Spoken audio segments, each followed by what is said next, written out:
Before we begin our story, take a deep breath. Let your shoulders drop. Gently release the tension from your body. Close your eyes if you wish, and feel the air slowly moving in and out. This is your moment, a time just for you to rest, to dream, and to let your imagination wander. Now, picture yourself in a peaceful, magical place, a quiet forest bathed in the soft glow of the moonlight. The wind gently brushes against the trees, and in the distance, you can hear the sound of leaves dancing. In the stillness of the night, you walk slowly along this enchanted path until, far ahead, you glimpse a mysterious castle wrapped in enchanted roses. That's where we're headed. Now, let yourself be carried away by this journey of wonder, courage, and true love. Now, we're ready to hear the story of Beauty and the Beast. Once upon a time, there was a wealthy merchant who possessed great riches. He had 6 children, 3 sons and 3 daughters, whom he raised with great care and education. The youngest daughter was extraordinarily beautiful, so much so that everyone called her Beauty. This nickname stirred jealousy in her older sisters, who were not nearly as charming. The 2 eldest daughters were extremely proud of their wealth and looked down on anyone they considered beneath them.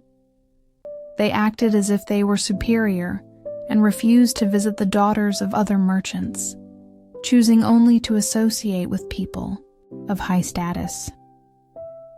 They spent their days attending balls, going to the theater, and walking in public gardens, constantly mocking their youngest sister for choosing instead to spend her time reading or doing useful and enriching tasks. But then, an unexpected event changed everything. The merchant lost his entire fortune. All that remained was a small cottage in the countryside and a few acres of land. "My dear children," said the kind father, "because of my misfortunes, we must now work hard to survive." The older daughters were outraged by the sudden fall from luxury to modest living, and their neighbors showed them no sympathy due to their pride. But everyone felt compassion for Beauty, whose kind nature and graceful demeanor earned the respect of all. Once they moved to the countryside, the merchant and his 3 sons began plowing and planting their land, working the garden to grow food for the family. Beauty woke up every morning at 4, lit the fire, cleaned the house, and prepared breakfast for everyone. At first, the work exhausted her, but she soon grew accustomed to it. After finishing her chores, she would spend time reading or playing the harp, her favorite forms of relaxation. Her older sisters, on the other hand, didn't know how to fill their time. They had breakfast in bed and rarely rose before 10. When they did go out, they merely strolled about or sat under a large tree, lamenting the loss of their carriages and fine clothes. "How pathetic and foolish our little sister is," they would sneer, "to find joy in such a miserable life." But their father thought very differently. He deeply admired the patience and sweetness of his youngest daughter, especially since her sisters not only left all the household chores to her, but also insulted her at every turn. For some time, the family lived this simple life.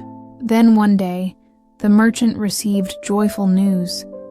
One of the ships he had thought lost had arrived safely in port. Overjoyed, the 2 oldest daughters clung to their father, begging him to bring back expensive trinkets and fancy dresses. Beauty, also felt happy at the thought of her father recovering his wealth, though she kept her excitement to herself. "Don't you want anything, Beauty?" her father asked. "What gift shall I bring you, my child?"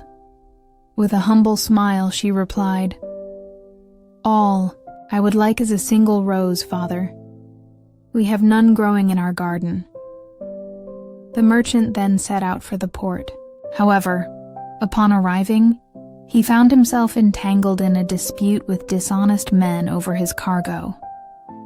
After a long and frustrating ordeal, he was forced to return home as poor as when he had left. About 30 miles from home, dreaming of the joy of seeing his children again, he lost his way in a thick forest along the road. A violent storm broke out.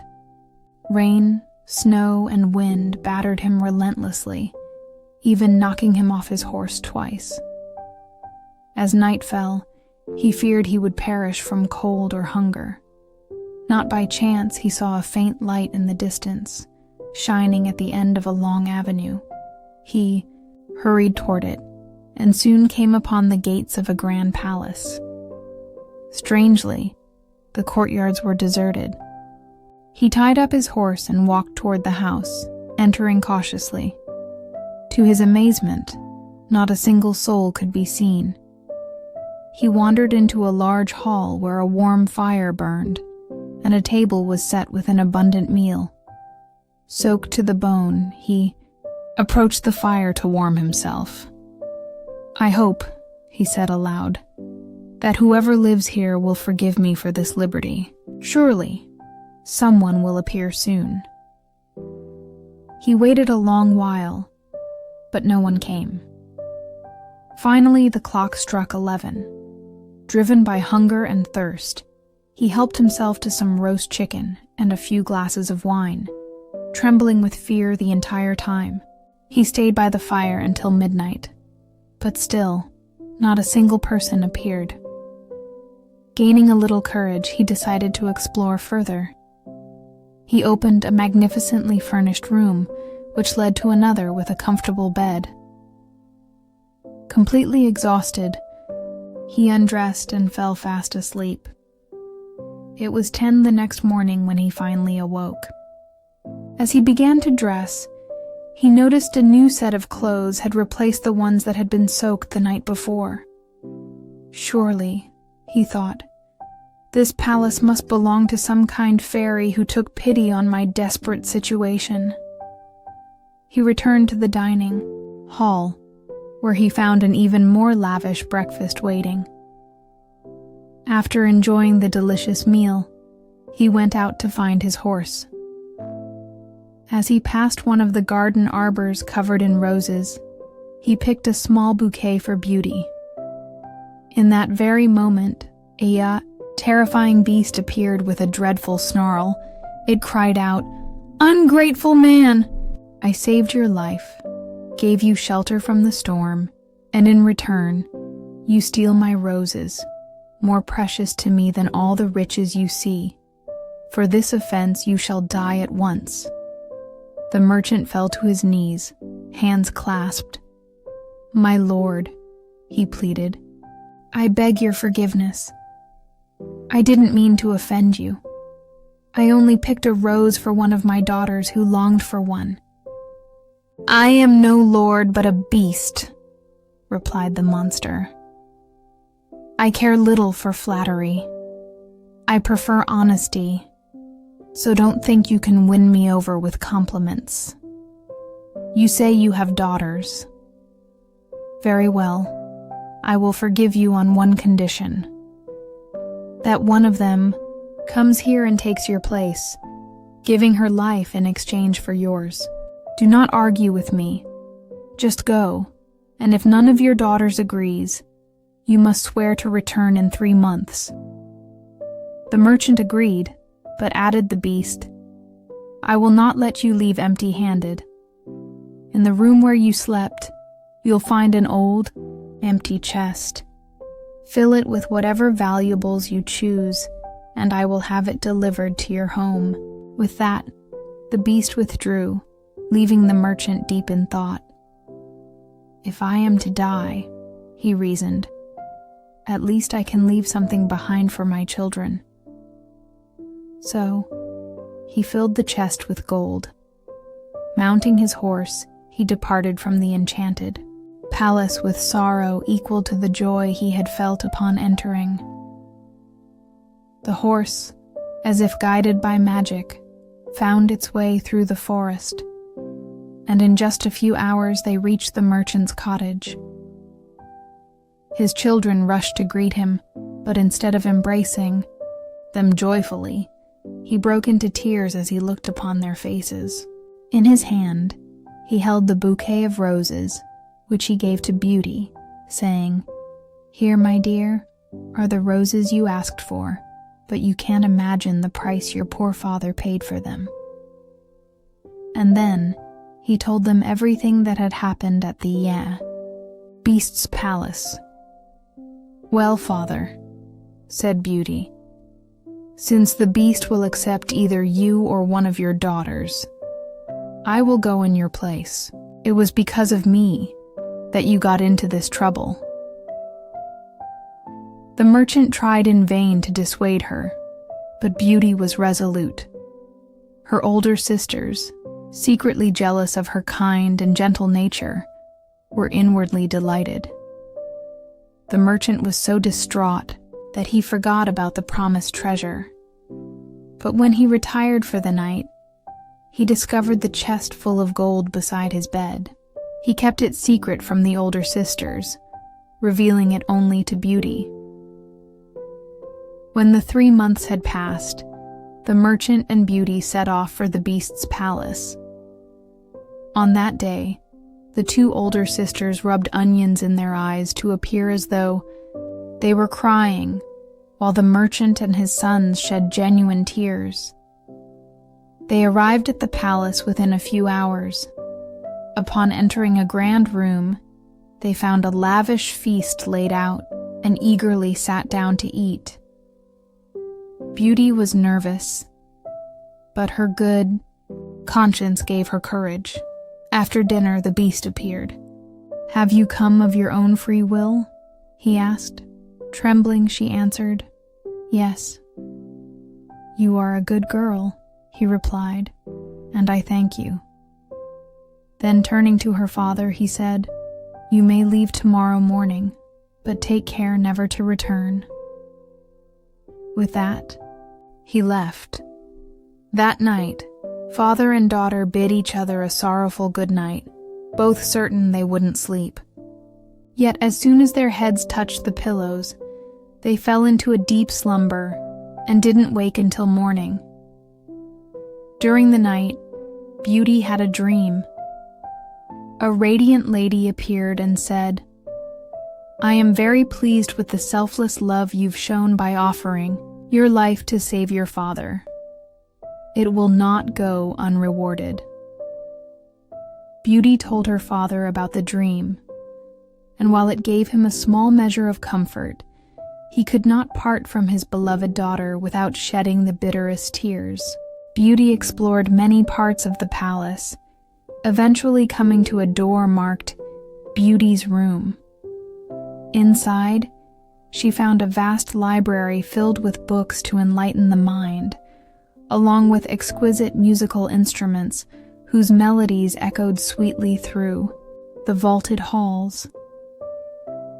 These gifts softened her view of the beast, whom she had once thought cruel and monstrous. She opened a beautifully bound book, and in golden letters, she read, "Fair lady, dry your tears. Here there is no cause for fears. Command as freely as you may. Obedience shall mark your way." "Oh," she sighed, "if only I could see my dear father and know how he's doing at this very moment." As she turned to look at a mirror nearby, she was astonished to see her home and her father dismounting from his horse, clearly heartbroken. Her sisters ran out to greet him. Despite their attempts to appear sorrowful, They could not hide their secret delight. At noon, Beauty found a delicious meal waiting for her, and that evening, just as she sat down to dinner, the Beast arrived and asked, "May I have the pleasure of dining with you, Beauty?" "As you wish," she replied, still a little uneasy. As they talked, she grew more comfortable. But when the Beast asked if she would marry him, she hesitated for a moment, and then gently declined. The Beast sighed deeply and left the room, tears in his eyes. Beauty felt a strong compassion for him and grieved over his frightening appearance.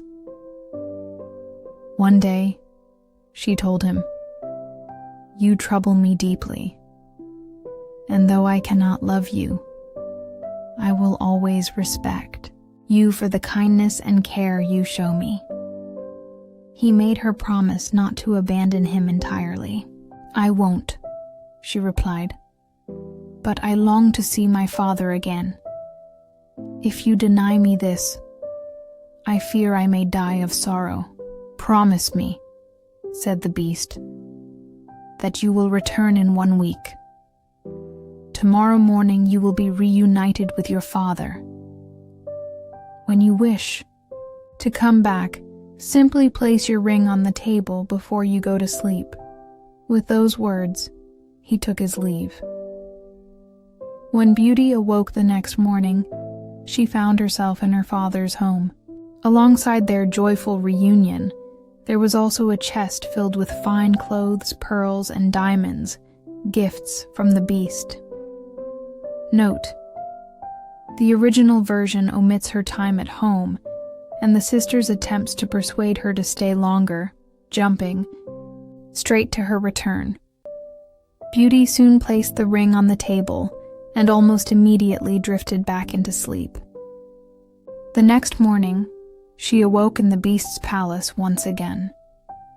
Just as she had seen in her dream, she found him lying motionless on the grass, barely alive. She quickly brought water and revived him.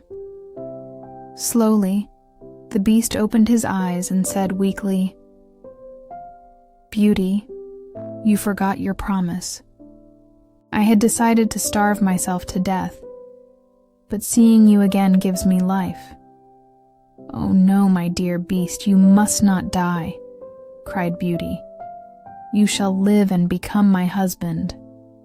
Hardly had she spoken those words when the entire palace lit up with brilliance. Music, fireworks, and a chorus of harmonious sounds erupted all around them in joyful celebration. Though the transformation astonished her, nothing could have prepared Beauty for what came next. When she turned to look at the Beast, she saw at her feet not a monster, but a handsome prince. He looked at her with deep gratitude and said, "Thank you, Beauty, for breaking the spell." Confused, Beauty asked where the Beast had gone. "You see him before you," said the prince. "A wicked fairy cursed me to live as a beast until a kind-hearted maiden agreed to marry me. She also forbade me from revealing my true nature under penalty of death. Only you, dearest Beauty, had the compassion to look beyond appearances and judge me by the goodness of my heart." Beauty helped the prince to his feet, and together they walked back to the palace. There, to her amazement, she found her father and her entire family waiting, brought there by the elegant lady she had once seen in her dream. "Beauty," said the lady, revealing herself as a powerful fairy, "this is your reward for choosing virtue over vanity. You look not for surface beauty or clever words, but for kindness and true character. Therefore you shall have all of these qualities united in the same person. You are soon to be a queen. I trust that a crown will not change your noble heart." Then, turning to the older sisters, the fairy said, "As for you two, I have long witnessed the envy and cruelty in your hearts, and the injustice you've shown. You will be turned into statues, though you will retain your awareness, and placed at the gates of your sister's palace. You will remain in this form until you truly repent of your faults, and to be honest, I fear you may stay that way forever." With a wave of her wand, the fairy transported everyone to the prince's kingdom, where he was welcomed with shouts of joy by his people. He and Beauty were married in a grand celebration and lived a long, happy life together because their love and their choices were rooted in virtue.